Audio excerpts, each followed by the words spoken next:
Last week we explored what happens when the answer to your prayer is no. This piece leads quite naturally into the grief of death.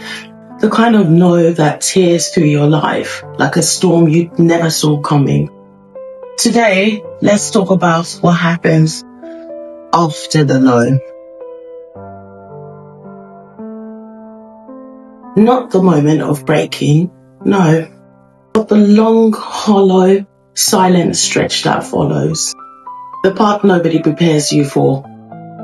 The waiting season. There's a strange kind of ache that accompanies unanswered prayers. Not the sharp pain of loss, but the dull, lingering sense of uncertainty. The pain of waking up every morning, wondering if the universe, God, heard you at all. Because what do you do when you've lost your faith? Not out of rebellion, not out of bitterness, but out of exhaustion or sheer disappointment.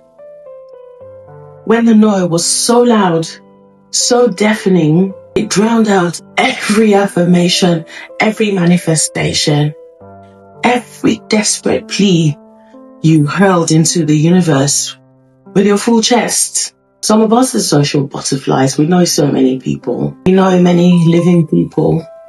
And as a result, we know many dead people too. This comes with the territory of being fully alive. So you pray fervently, anxiously, fiercely against premature death, only to discover that sometimes, regardless of how loud you scream, death still comes anyway. And worse, death is final. Some of those no's will never make sense. Not today, not in decades from now either. Eventually though, you learn to make peace with them, to let them live gently in the corner of your heart, in a box marked maybe one day. But the waiting season is not only about death. It finds you at the start of a new career you thought would fly. You planned, you invested, you manifested, and still it refuses to take off. They say nothing good comes easy, but sometimes nothing good comes at all. What then?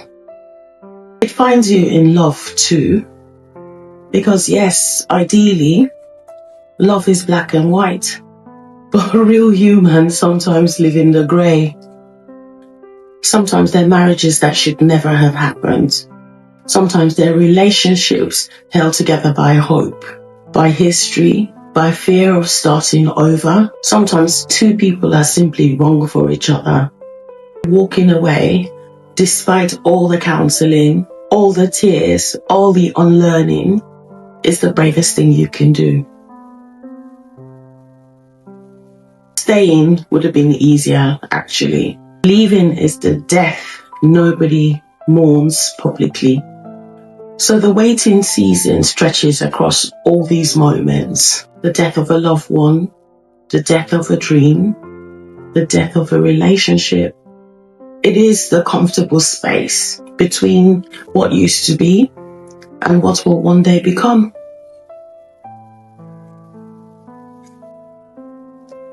It is the hallway with no visible door, a tunnel where you can't see even a speck of light ahead, a long, long pause in the story of your life.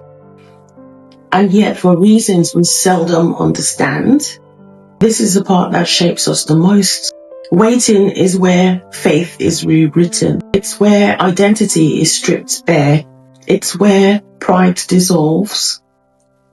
It's where illusions die. It's where we learn that control was always a myth. Waiting reveals you to yourself. You discover the things you truly believe when nothing is happening.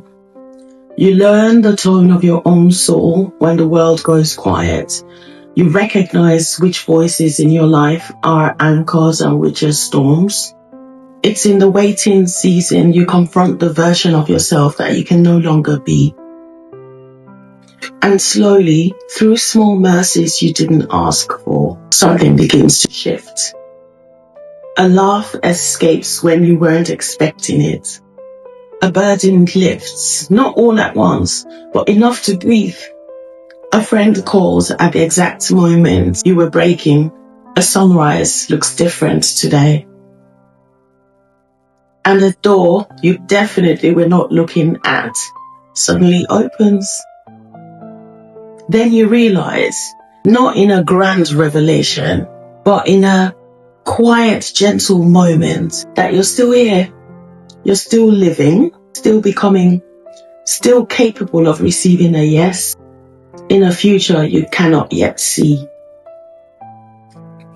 So what do you do after the no, but before the next door opens? You wait.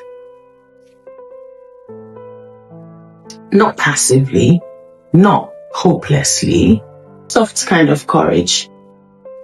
The kind that trusts that the hallway is not your home and the tunnel is not your grave. Because the unshakable truth is this: